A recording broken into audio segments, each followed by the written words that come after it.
entendeu? Eu queria cantar, ao mesmo tempo eu queria orar, ao mesmo tempo eu queria fazer um monte de coisa. Aí eu fui pensando, enquanto eu falava eu ia pensando. Aí no final das contas eu fiz nada.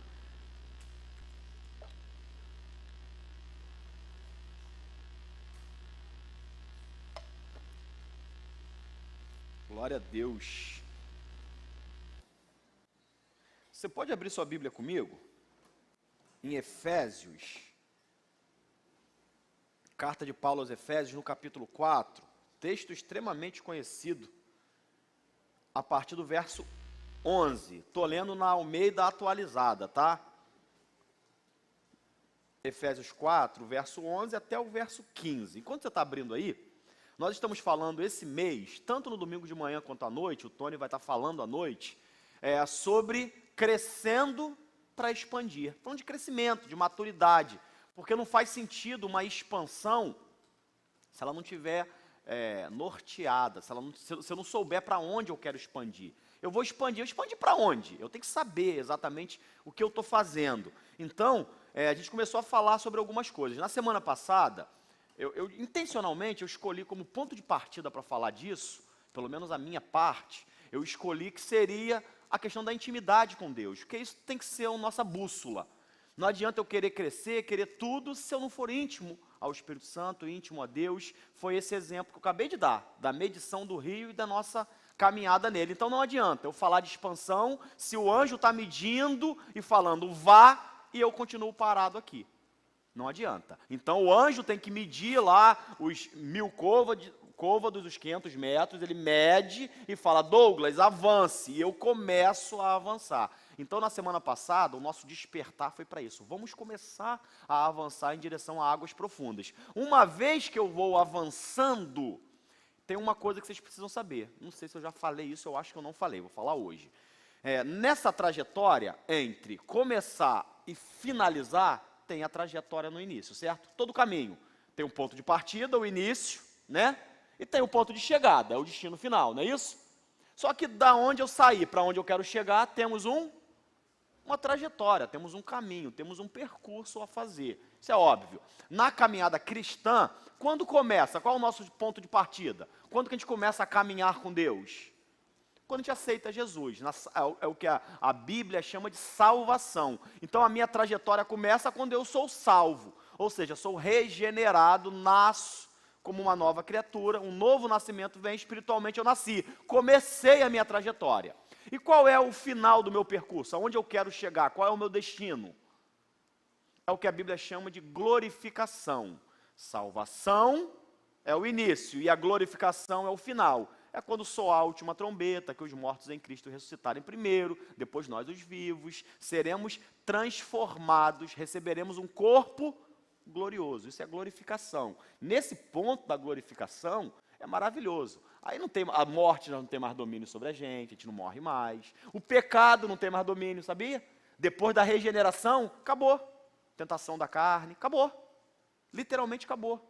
Não tem mais tentação. A tentação é agora.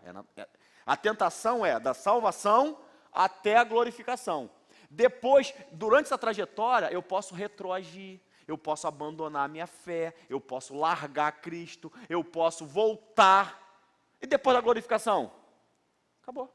Não tem mais perder a salvação, não tem mais sair da presença de Deus, não tem mais como ser expulso, acabou. Depois que eu chegar aqui, significa que eu fiz toda uma prova, que eu tive toda uma vida, e essa vida culminou nisso. Por isso a Bíblia chama de o prêmio da soberana vocação. Esse é o prêmio, nós fomos vocacionados e receberemos esse prêmio. Só que eu não quero falar hoje nem da salvação e nem da glorificação. Eu quero falar do que acontece no caminho. E alguém sabe o que é que acontece? Aqui a Bíblia chama de salvação, aqui chama de glorificação. E aqui? Santificação. Muito bom, algumas pessoas falaram. Aqui é a santificação. A santificação, embora exista uma santificação pontual, uma santificação imediata, santificação no contexto de separação, acontece lá na salvação. Não é dessa também que eu estou falando, eu estou falando dessa que é progressiva. Só que aí vem o novo. Isso aqui eu já falei, o novo vem agora. O novo é que a gente foca que tudo que acontece no caminho é para me chegar ao destino final. Mas não é. A Bíblia não diz que o objetivo da nossa salvação e da nossa trajetória é para sermos salvos, irmos para o céu apenas. A gente foca muito nisso. Fui salvo, estou me santificando, estou ficando assim, para poder chegar lá, finalmente, chegar no céu. O nosso destino, embora seja o céu, não é esse o objetivo da trajetória, ou não é o único objetivo. Então é para eu fugir do inferno? Também não. Embora isso sejam objetivos também. Então eu sou salvo, e durante essa trajetória, eu estou caminhando para não ir para o inferno, e para ir para o céu. Esse é um dos objetivos, mas não é o único. Tem um que a gente não fala. Eu também tenho um objetivo nessa trajetória, que é ir ficando cada vez mais parecidos com Cristo. Perceba uma coisa, quando eu chegar no céu, eu preciso chegar no céu de que maneira? Como eu vou chegar no céu? Eu estou durante essa trajetória fazendo o que com a minha vida? Me tornando semelhante a quem? A Jesus. Quando eu chegar lá, pronto, missão cumprida. Tem pessoas que foram tão parecidas com Jesus, que algumas, que é o caso de Enoque, que é um dos casos que eu mais gosto, do Antigo Testamento, não temos muitos detalhes, mas ele andava com Deus e ficou tão parecido com Deus, que ele não precisou mais ficar andando aqui. Entende? Se eu estou andando aqui para me tornar parecido com ele, se eu já estou nesse nível, o que eu estou fazendo aqui? O que Deus faz com Enoque? Você já pode vir. Pastor, eu não quero morrer agora não. Eu não quero ir agora não. Não se preocupem com isso, porque Paulo já estava nesse nível. Paulo falou uma coisa muito legal. Ele falou, sede meus imitadores, porque eu sou... Paulo já estava no nível. Paulo, tu olhava para Paulo, ele já estava ali, parecido com Jesus, mas ele não levou, ele não foi levado. Ele mesmo falou, cara, eu estou num dilema. Paulo fala isso, eu estou num dilema. Se eu partir agora, eu vou estar com Cristo, o que é infinitamente melhor. Mas, você lembra o que ele falou? Importa que eu fique aqui com vocês por mais um tempo. E ele ainda fala assim, por amor de vocês. Por causa de vocês, importa que eu fique aqui por mais um tempo. Ou seja, ele tinha uma missão ainda. Deus ainda tinha coisas para fazer através da vida dele. Então, a gente só vai chegar no céu quando a gente puder falar como Paulo. Combati o bom combate, terminei a carreira e fiquei parecido com Jesus, ou guardei a fé. A melhor forma que você quiser escrever aí. Guardei a fé. Quando chegar nesse ponto a gente vai. Então não tem que me preocupar com isso não. Eu tenho que me preocupar e durante essa trajetória cumprir o propósito de Deus. E qual é o propósito de Deus? Me levar para o céu? Também. Me tirar do inferno? Também. Mas hoje eu quero falar de um propósito que poucas vezes falamos, que é de o propósito de Deus é que durante essa trajetória eu fique parecido com Ele. A imagem dEle, um reflexo dEle. Amém? Então vamos para Efésios 4. 4, 11 a 15 diz, e Ele mesmo concedeu uns para apóstolos, outros para profetas, outros para evangelistas e outros para pastores e mestres, com vista, ou seja, com um objetivo, com um propósito. Essa versão está melhor que a minha, King James atualizado, com o propósito. A minha versão fala com vista, com o objetivo. Por que Deus botou apóstolos, profetas, pastores, mestres, evangelistas? Para quê? Qual é o propósito de Deus? Ele diz, vou ler aqui, propósito de aperfeiçoar os santos. Quem são os santos? Nós. Pode falar, eu sou santo? É você. Para aperfeiçoar os santos. Olha que esse santo aqui não é a santidade de Deus. Deus não precisa ser aperfeiçoado. A gente fala, se eu já estou santo, eu preciso ser aperfeiçoado? Sim, porque esse santo aqui é separado. Vocês foram separados do mundo, vocês são minha propriedade. Vocês precisam ser aperfeiçoados. Para a obra do ministério, para que o corpo de Cristo seja edificado. Nós somos o corpo de Cristo. Até, olha o até da ideia de tempo, né? Tudo isso tem que ser feito, ou seja, eu tenho que ser aperfeiçoado, eu tenho que ser tudo isso até que todos... Quantas pessoas que ele quer da igreja? A sua totalidade. A totalidade. Quem chegou na igreja hoje, até quem está aqui na igreja de mais tempo. Todos alcancemos Isso não é para um ou outro, não é para o pastor, para o líder, para o irmãozinho de oração, para fulano é mais, é menos, para todos alcancemos a unidade da fé. Deixa eu ler aqui na minha que eu estou separando, ó. Está melhor aqui a minha. Até que todos cheguemos à unidade da fé e do pleno conhecimento de Deus. Ele começa a falar sinônimos, ó. A unidade da fé, o pleno conhecimento do Filho de Deus, a perfeita varonilidade, a medida da estatura da plenitude de Cristo, para que não mais sejamos como meninos, agitados de um lado para o outro, levados ao redor por todo o vento de doutrina, pela artimanha dos homens, pela astúcia com que induzem ao erro, mas, o contrário disso, seguindo a verdade em amor, cresçamos em tudo naquele que é o cabeça, Cristo. Olha o propósito de vida nosso, irmão. Eu vou ler de novo isso aqui, na Bíblia Mensagem. Se tiverem aí, quiserem projetar, ótimo. Mas ela é uma Bíblia mais poética, é mais interpretativa. Mas ela dá também uma ideia legal do que Paulo quis dizer aqui. Vou ler, ó. Ele concedeu dons de apóstolos, profetas, evangelistas e pastor-mestre, para treinar os seguidores de Cristo, para que haja um serviço de qualidade no corpo de Cristo, a igreja. Ele fez isso para que todos possam trabalhar juntos, em perfeita harmonia e sintonia, numa resposta cheia de gratidão e dedicação eficiente ao Filho de Deus, como adultos plenamente maduros, plenamente desenvolvidos, plenamente cheios de vida, como Cristo. Chega de ser criança, não dá para tolerar gente ingênua, bebezinho que são alvos fáceis dos impostores. Deus quer que cresçamos, conheçamos toda a verdade e a proclamemos em amor, a semelhança de Cristo, em tudo. Muito legal essa versão também, né? Dá um parâmetro bem legal. Então a gente começa a perceber nesse texto que existe um propósito de Deus para nossas vidas. Não estou falando aqui de um propósito que é um propósito específico, personalizado, que Deus tem para você, para o Renan, para o Serginho, para o Alisson. Deus tem propósitos e chamados também específicos. Aqui eu estou falando do propósito geral, da igreja. E nós, como igreja, estamos aqui, que é a gente cresça. E o que é crescer no contexto de Deus? É se tornar parecido com Jesus.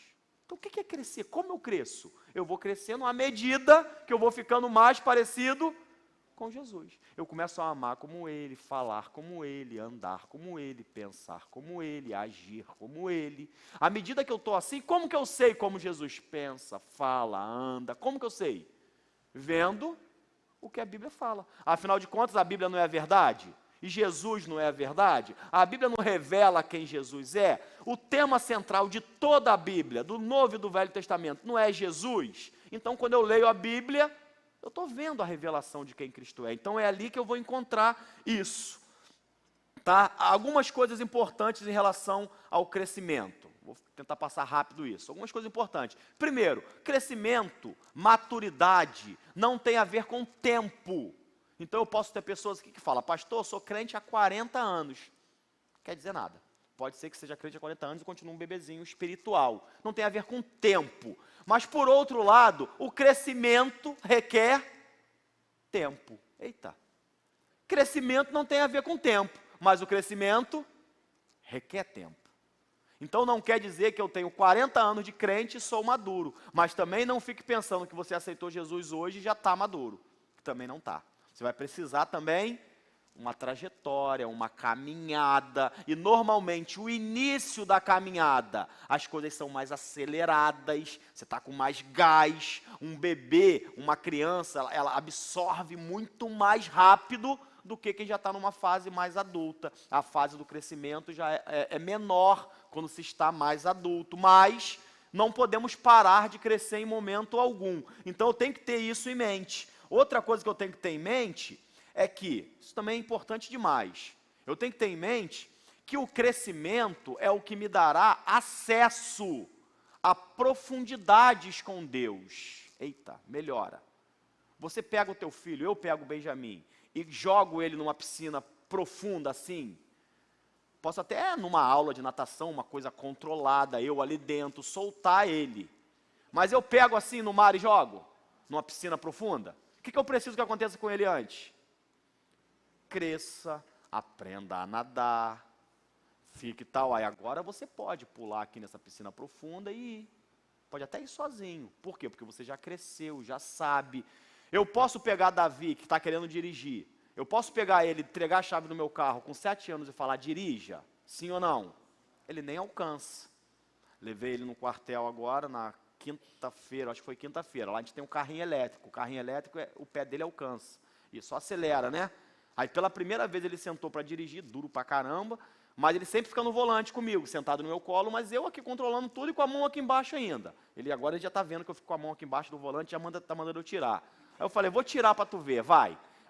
Tu não está vendo não, cara, que tu está indo pro... Tu não está vendo, tem que jogar para cá.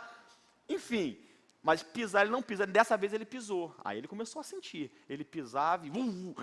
para. Aí pisava pouco. Aí, daqui a pouco ele ficou com medo, não quis mais porque ele não estava conseguindo. Eu, cara, vai devagarzinho, pisa só um pouquinho. Agora para, fica assim. Pronto, mantém assim. Ele ia. Não sabe. Eu não tenho condições de deixar ele, de jeito nenhum. Ali estava totalmente controlado. Eu estava aqui, estava segurando. Mandei tirar os postes, tirar as paredes. Era um campão aberto. Estava totalmente controlado. Mas para eu confiar coisas maiores, responsabilidades maiores, basta o Davi ser meu filho? Não basta ele ser meu filho. Basta o Davi confiar em mim? Aí que vem a coisa que eu queria chamar a atenção. A fé não é o suficiente, somente ela. Fé é importante, sem fé é impossível agradar a Deus. Eu já preguei tanto de fé que tudo que eu falar contra a fé agora não vai surtir efeito. E eu não quero pegar contra a fé, claro que não. A fé é tudo, mas ela não pode andar sozinha. Eu preciso de fé junto com conhecimento, mas eu preciso de fé junto com maturidade. Davi é meu filho, confia em mim, mas ele ainda não é maduro para determinadas coisas. Então, mesmo que ele seja meu filho, confie em mim, eu preciso esperar ele crescer. Aí quando Davi crescer, e eu começar a ter essa confiança, aí sim, eu vou sentar lá no banco do carona lá, vou dormir e ele vai dirigindo o carro.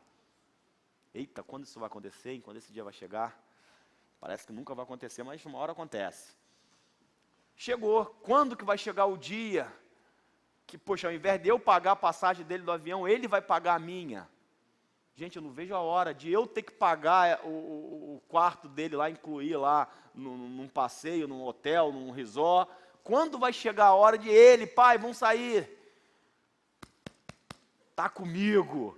Gente, esse som aqui, ó, 4 batidas, tá vendo? Eu sonho no dia de Davi fazer isso, ó. Tá comigo, pai, vamos embora, vamos passear uma semana. Eu não vejo a hora desse dia acontecer, mas é agora? Não, ele precisa crescer, precisa... Então, Deus não é diferente com as coisas de Deus. Para crescer não quer dizer tempo, mas também eu preciso de tempo para crescer.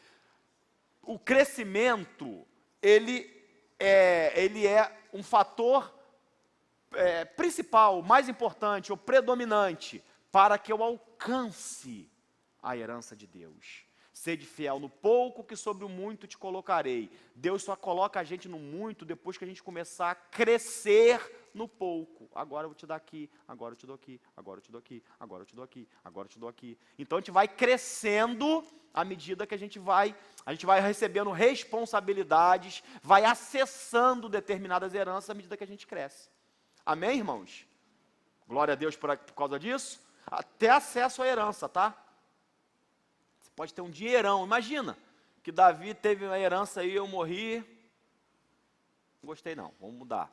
Alguém morreu e deixou a herança para um filho. Muito dinheiro. Nem posso dar o meu exemplo, porque é totalmente fictício. Eu nem vou morrer, nem tenho dinheiro para deixar para ele. Mas, digamos que alguém teve. Mas se essa pessoa for menor de idade, ela não tem como acessar. Ela vai precisar ter todo um preparo antes, até atingir determinada maturidade. Por exemplo, se você é herdeiro de uma empresa gigantesca, você é o herdeiro, você é o presidente, tu que vai mandar, a empresa é tua.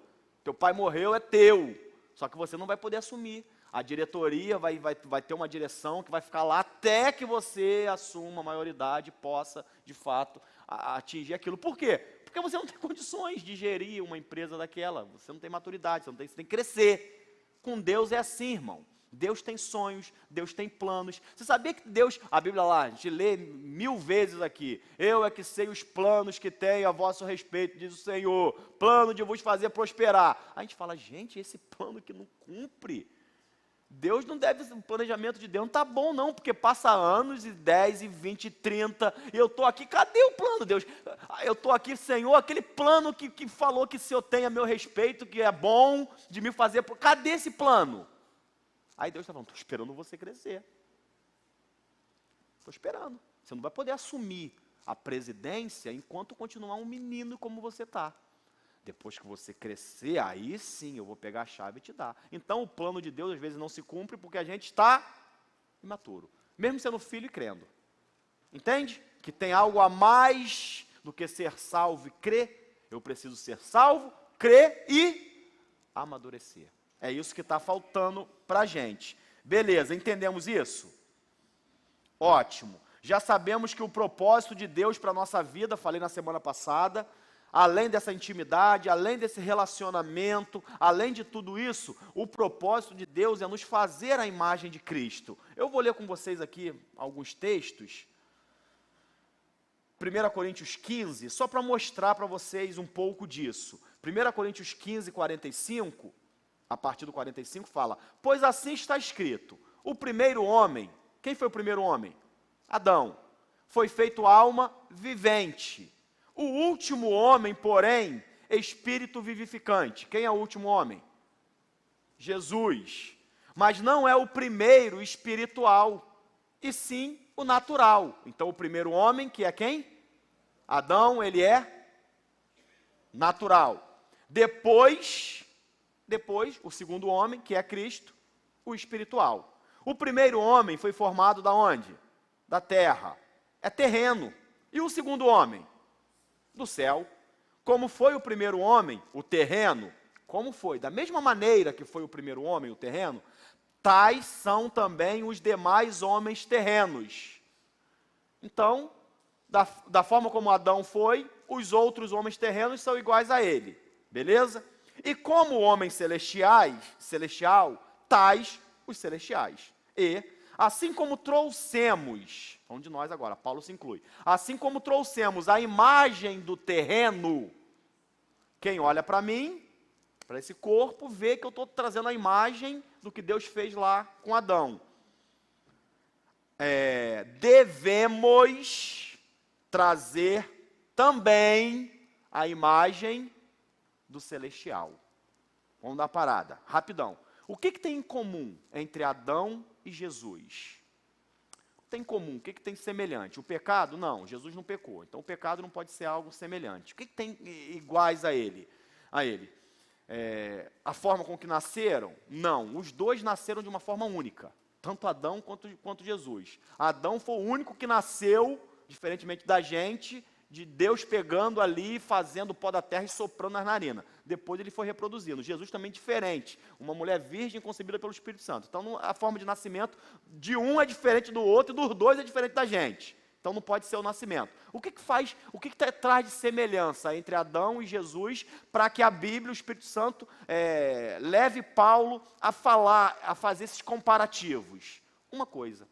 Os dois são como se fosse uma máquina reprodutora, cabeça de chave, chefe de família. Né? Quando a gente vai tirar time lá, a gente não pega o cabeça de chave ali, pega uns ali para ser o...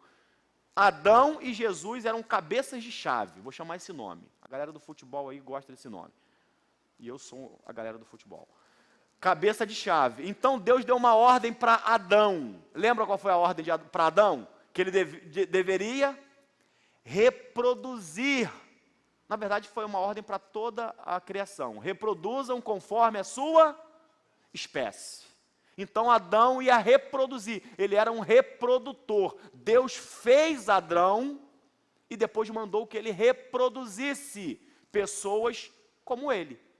Uma mangueira reproduz mangueira. Um coelho reproduz coelho. Adão, um ser terreno, produz nós, seres terrenos. Adão, um homem, reproduz homens.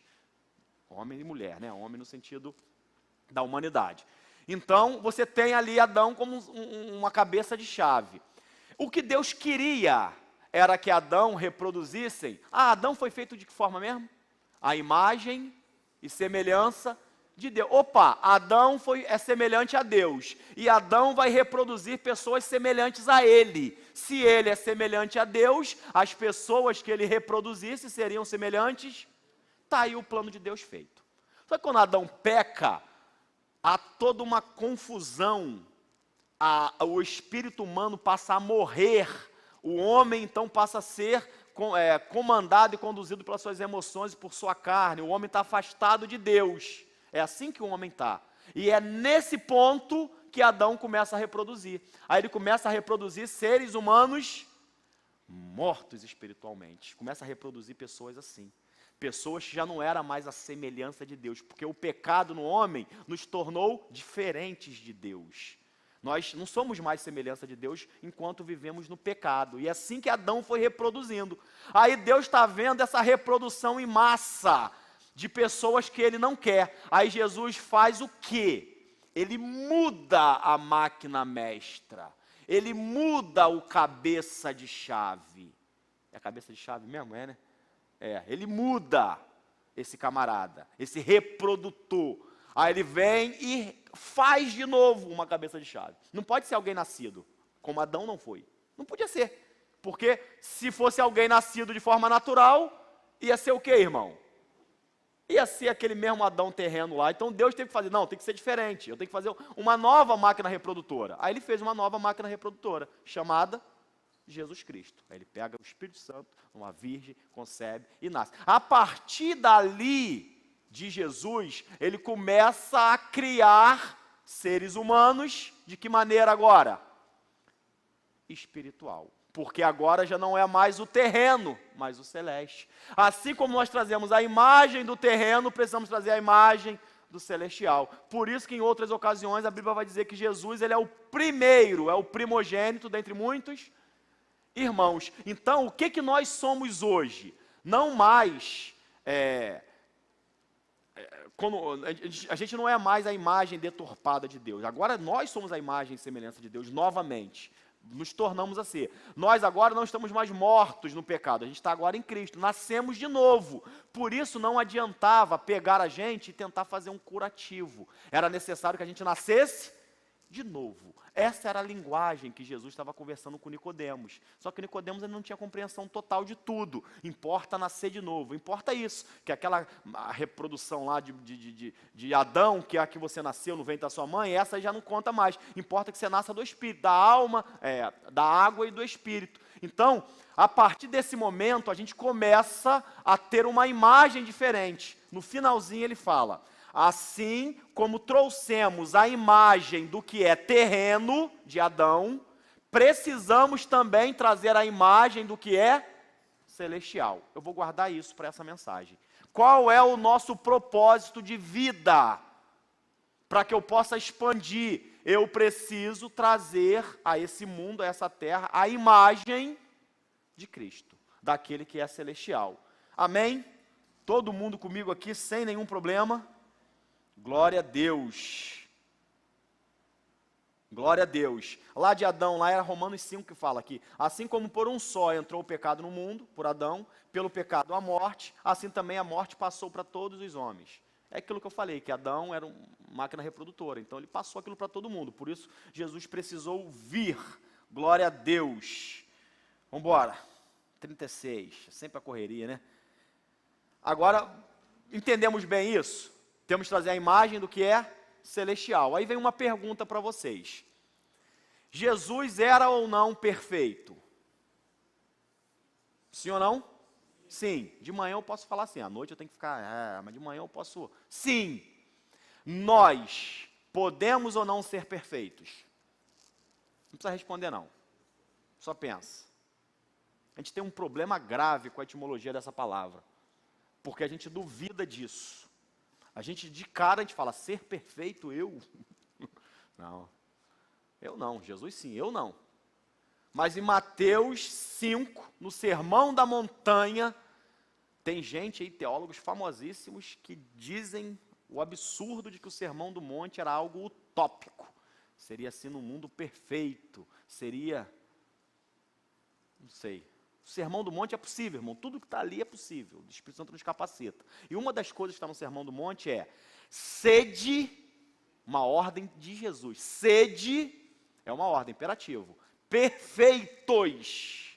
Aí ele faz a comparação. Como? Olha o nível da perfeição. Quem completa para mim? Sede perfeito como é o vosso Pai. Eita! A ordem de Jesus para mim e para você. Douglas, seja perfeito como Deus. Aí a pergunta é, desanimador, né?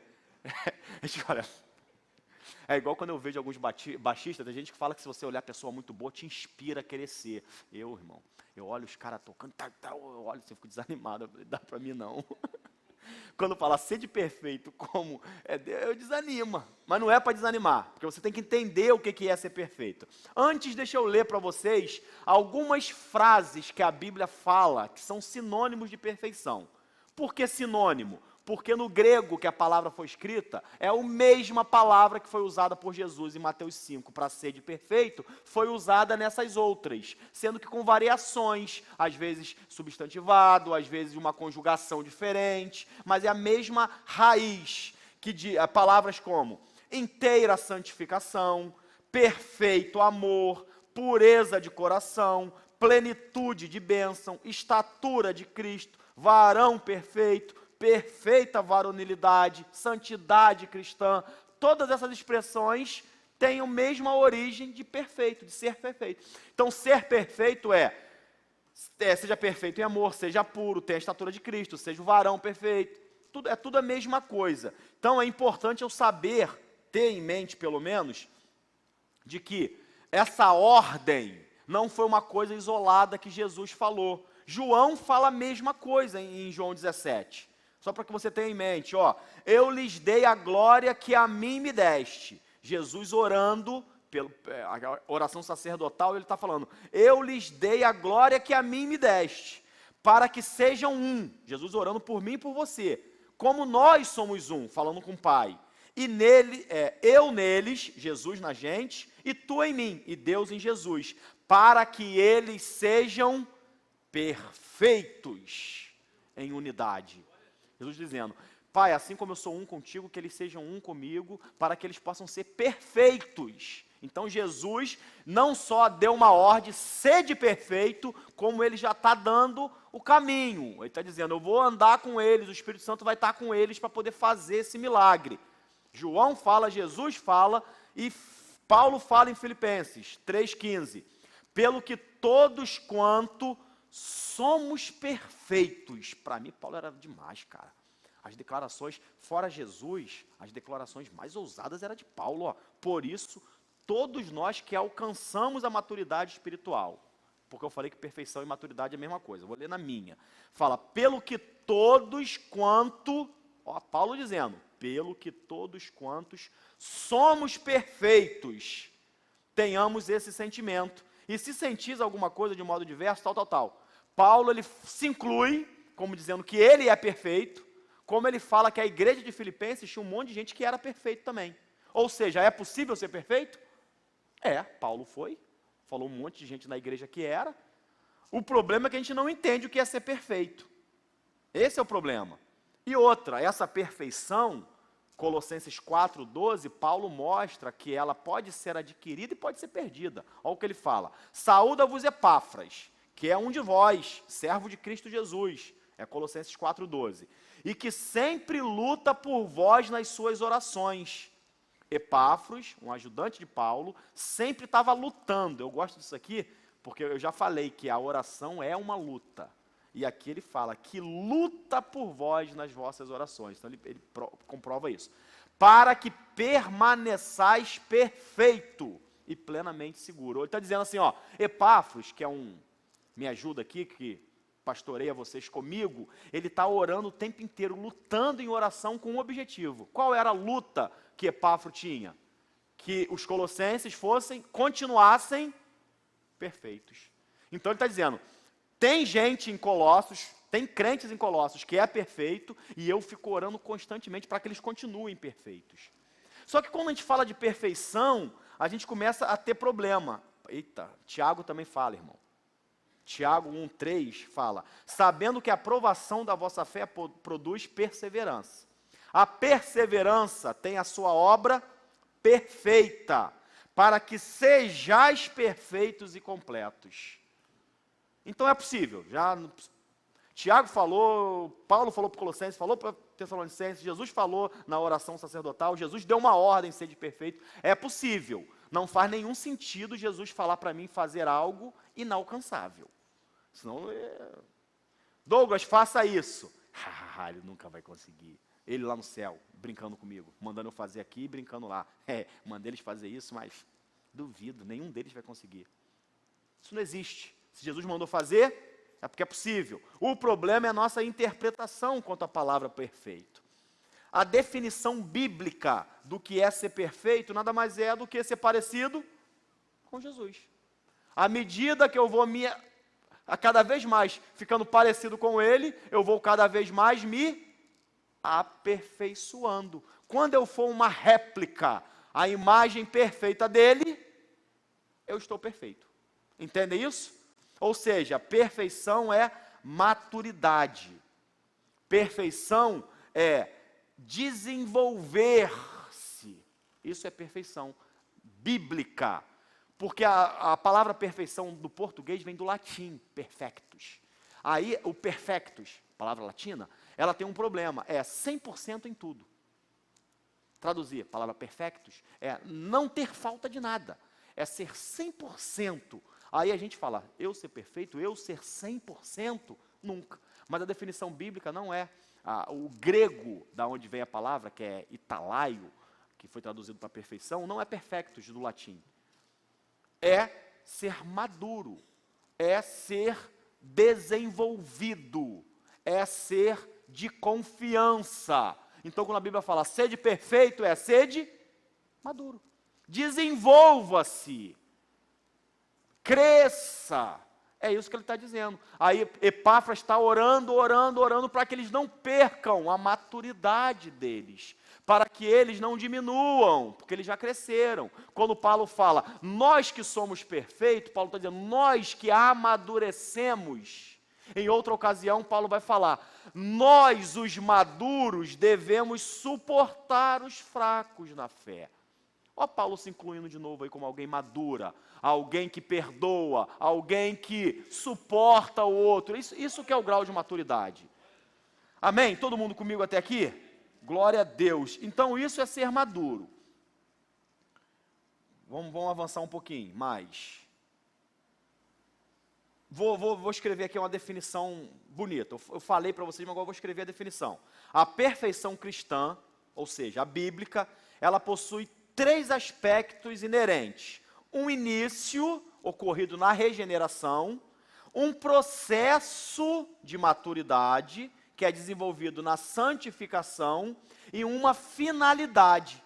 É um alvo, é um propósito que pode tanto ocorrer nessa vida, como culminará na glorificação. Essa é a definição clássica de ser perfeito. A minha perfeição começou na santificação, ela vai sendo desenvolvida, ela começou na salvação, ela vai sendo desenvolvida na santificação, e quando ela vai culminar? Pode ser nessa vida, como Paulo e outros, a gente pode chegar aqui e atingir a plena maturidade, ou quando chegar no céu, mas a gente vai chegar a ser essa semelhança de quem Cristo é. Amém? Posso encerrar essa parte? Vou para a segunda, são 3 partes, agora vou para a segunda parte. Eita, vamos lá. Cristo precisa ser formado em nós. Vamos entender isso. Gálatas 4,19, se puder, abre aí comigo bem rápido.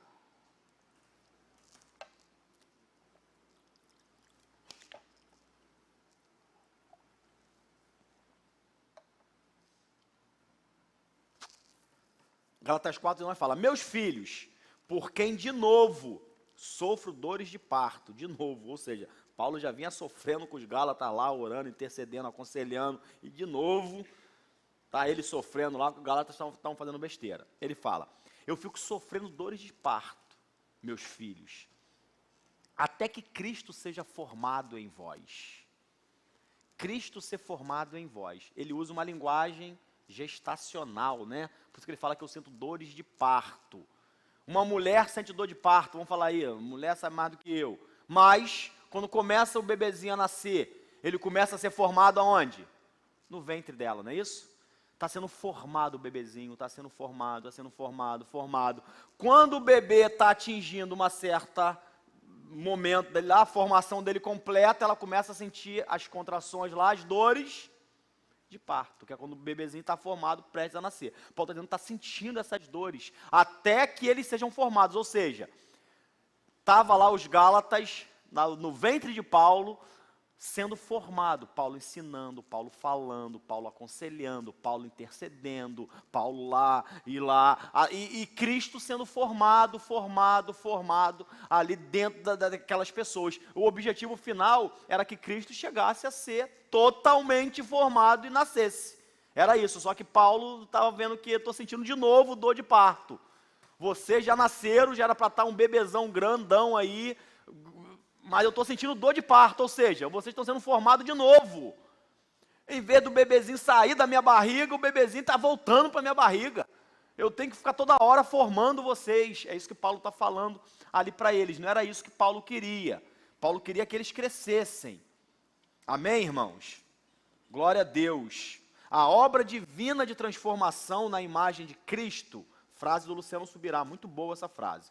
A obra divina de transformação na imagem de Cristo não é automática nem unilateral. Requer nossa participação ativa de crucificar a carne para que o poder do Espírito Santo haja em nosso interior. Então a formação de Cristo em nós não é uma coisa que só o Espírito Santo faz, mas também não é uma coisa que só a gente faz. Tem que ser uma obra de parceria.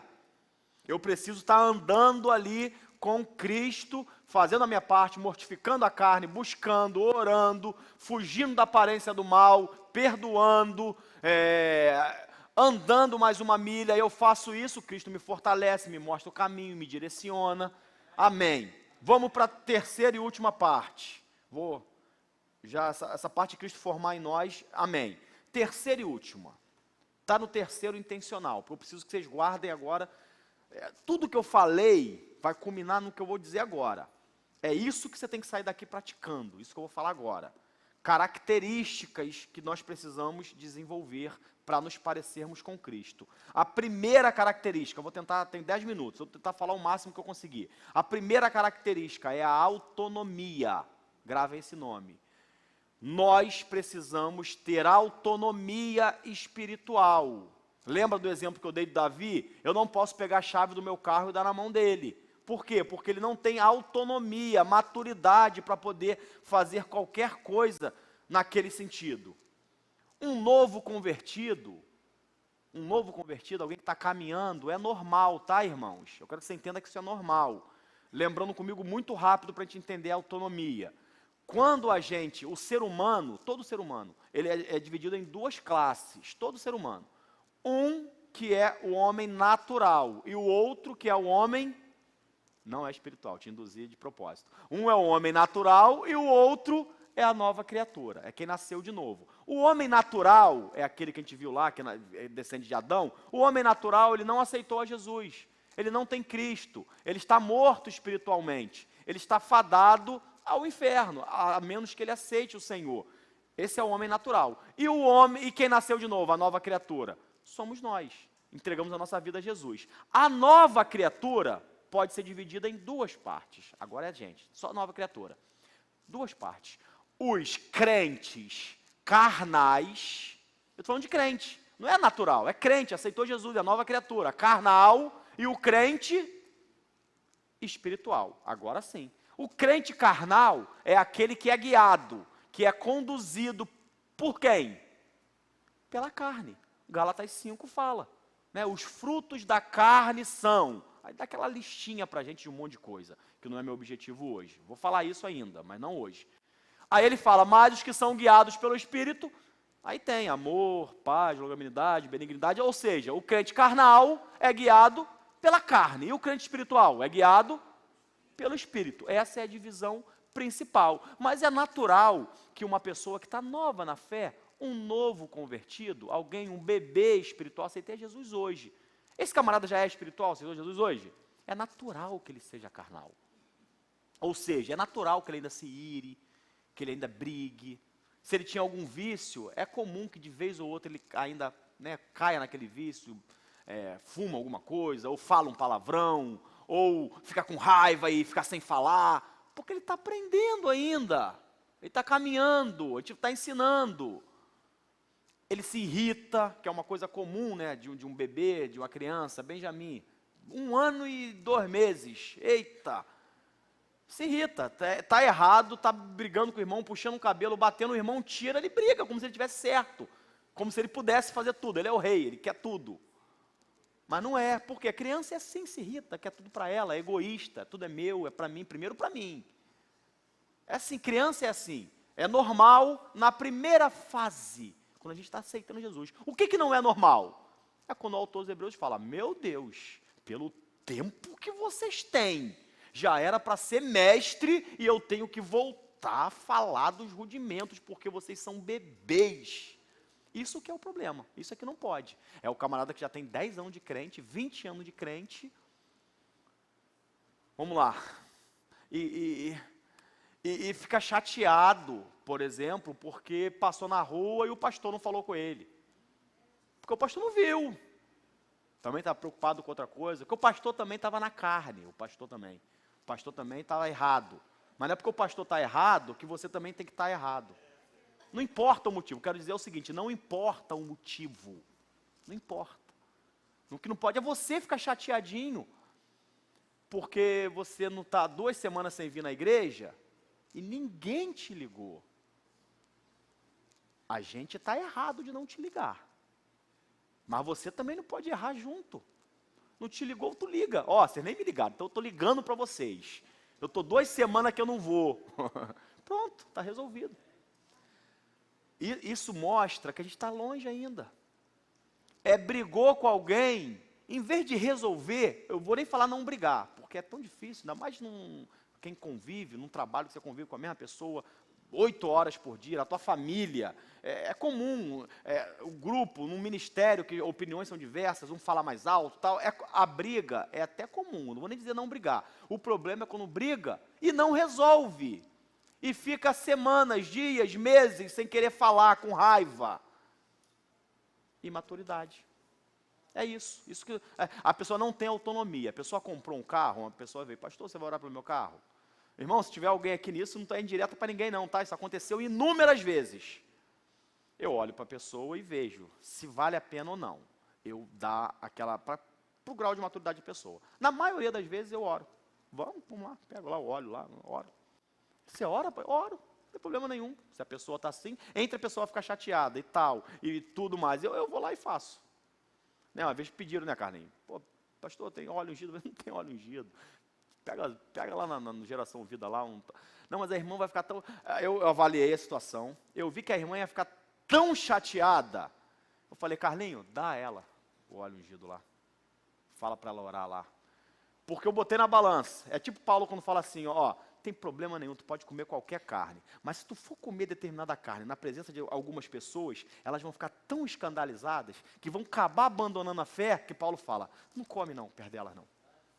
Perto dela você não come. Não faça certas coisas, por quê? Para aquela pessoa não ficar chateada. É o amor por aquela pessoa que ainda é nova, ainda é um bebê. É isso. Aí eu falo, pode dar, vai lá, pode dar. Mas dependendo da pessoa, eu já oriento, já ensino. Porque a gente que é maduro, ó, eu me incluindo todos vocês, igual Paulo fez. Não precisa. Se você quer que alguém ore pelo teu carro, quem é a melhor pessoa para fazer isso? Ore você. Senhor, está aqui minha bênção, que essa bênção não enguice, que eu tenha dinheiro para pagar o combustível, que eu consiga, Pai, me proteja, me guarda. Ó, que bênção. Não estou dizendo que eu não possa fazer isso com alguém, pode, mas você tem que ter essa autonomia. Meu filho está doente, a primeira pessoa que tem que orar. Depois você pede para a igreja também te ajudar. Pastor, ora pelo meu filho, claro que eu vou orar. Juntar a oração, isso é importante e devido. Mas quem é a primeira pessoa? E observa, não é pastor, ore pelo meu filho, é pastor, me ajude em oração. Olha a diferença da linguagem. Porque você tem condições já, está crescendo, você é maduro. Mas eu sou novo convertido, eu não sei nem orar ainda. Olha a diferença. Eu não estou falando para o novo convertido agora. Estou falando para quem? Para quem está amadurecendo. Eu estou falando aqui, o meu objetivo hoje é falar, eu sou novo convertido, mas é aqui que você tem que chegar, tá? Novo convertido que está nos ouvindo, você tem que chegar nesse ponto. É no ponto da maturidade, de não ficar sendo levado por todo o vento de doutrina. Parei em um ponto só, né? Ninguém me ama. E ninguém para com isso, irmão. Jesus te ama, é o suficiente. Não fica de picuinha. Amém? Glória a Deus. Vou fazer uma viagem. Tem gente que pergunta. Você sabia que tem muitos líderes que alimentam isso? Porque isso é posse. Então eu falo, irmão, se vocês forem... Eu falo isso com o jovem, eu era um pouco possessivo, sabia? Quando eu ficava namorando, eu falava, agora eu já sei já, pô. Todo mundo já falou já, eu sou o último a saber que tu já está namorando, que tu vai casar, e eu sou o último, mas tudo bem, beleza, estou sabendo. Mas eu estou errado. Não tem que me falar nada. Mas eu gosto que fale. Mas tem líder que, por ser possessivo, o cara vai viajar, tem que falar com o pastor. Quem é que fala com o pastor que vai viajar? Claro, no ministério, vai ficar ausente. Eu não estou falando, irmão, presta atenção nisso. Eu não estou falando de uma amizade, gente, eu vou ficar fora aqui um mês, uma semana. Pô, não se preocupa, estou bem, estou viajando, estou só curtindo. Não estou falando desse diálogo, eu estou falando de uma permissão. Que permissão? Então as pessoas gostam dessa adquiriu alguma coisa, deixa que eu vou lá, o homem de Deus, o ungido, vai colocar a mão e vai santificar isso. Isso é bom para mim, isso me dá status. Oração, não ora você não, deixa que eu oro, porque eu sou o pastor, eu sou o homem de Deus, Deus me ouve, eu sou sei lá o que eu sou. Então, a pessoa, isso é bom, isso alimenta, então isso é alimentado por muita liderança, mas isso faz com que vocês não tenham autonomia, logo não crescem e ficam limitados em Deus. Vamos lá, próximo, senão a gente não sai, né? Vou citar bem rápido agora, paciência, chamar os músicos já para vindo aqui para a gente terminar. Bebês se irritam muito fácil. É muito normal isso. Olha o que Tessalonicenses fala, enquanto os músicos estão vindo. 5,14. Irmãos, pedimos que advirtam os indisciplinados. Para cada atitude tem uma orientação. Os disciplinados precisam ser advertidos.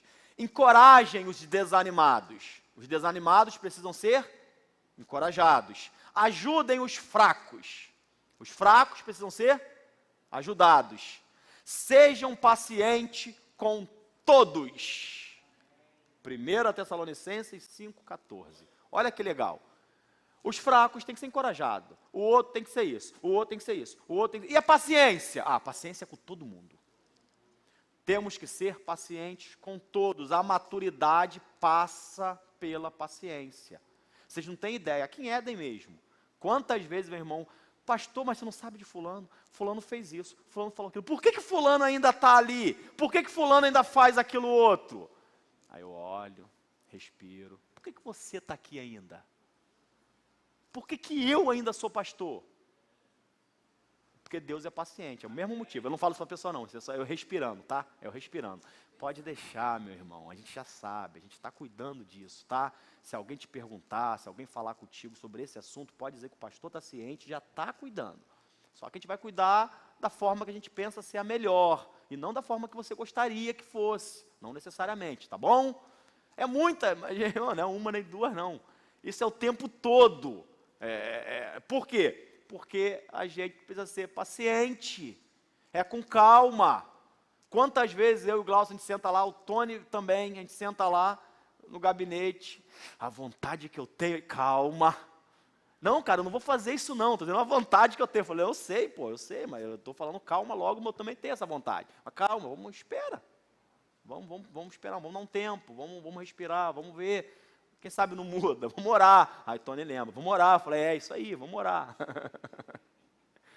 Amém? Paciência é uma coisa que vai fazer com que a gente seja maduro. Constância.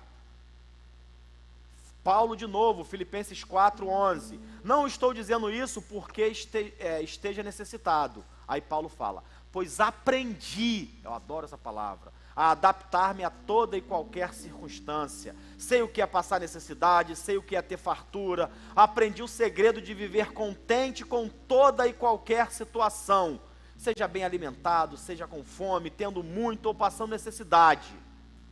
Paulo dizendo, aí eu vou completar, eu sei o que é vir numa igreja, a igreja está vazia, o que é vir no ministério e chamo e ninguém vem, eu sei o que é perdoar, mas não ser perdoado, eu sei, aí no final Paulo fala, posso todas as coisas naquele que me fortalece. Isso é constância. Eu sei vir para a igreja quando estou feliz, sei vir quando estou triste, sei vir quando as coisas estão boas, sei vir quando está tudo ruim, sei vir quando todo mundo me abraça e fala, pastor, pregou muito, sei vir quando, pastor, que ruim, demorou, e eu sei tudo. Aí no final ele fala, posso todas as coisas daquele que me fortalece. Por quê? Constância. É não parar, é constante. Não vou falar muito disso, mas gravem essas coisas, paciência, é uma característica de um crente maduro, perfeito, a imagem de Cristo, é constância, autonomia, não tropeçar no falar. Tiago fala, todos tropeçamos de muitas maneiras. Aí ele vai dar a dica agora aqui está a nata. Se alguém não tropeça no falar, tal homem é perfeito. Tiago tirou tudo, Tiago tirou a autonomia, Tiago tirou a constância, Tiago falou, se você não tropeçar no falar, esquece o restante, paciência, autonomia, tu é perfeito. É como se Tiago estivesse dizendo, aqui o calo aperta, sendo também capaz de dominar todo o corpo. Ele explica por quê. Se você dominar a tua língua, você consegue dominar as outras coisas, consegue ser paciente, autônomo, consegue. Aqui que está o grande segredo. E ele dá aquele exemplo gigante, né, que eu não tenho tempo aqui para dar. Outra coisa, altruísmo. Um crente maduro é altruísta. Não preciso falar de Jesus não, né? Desceu da sua glória, se vestiu como a gente, morreu. A maior prova de altruísmo está aí. Não preciso falar, é covardia também usar esse exemplo. Vou falar de Filipenses 2,4.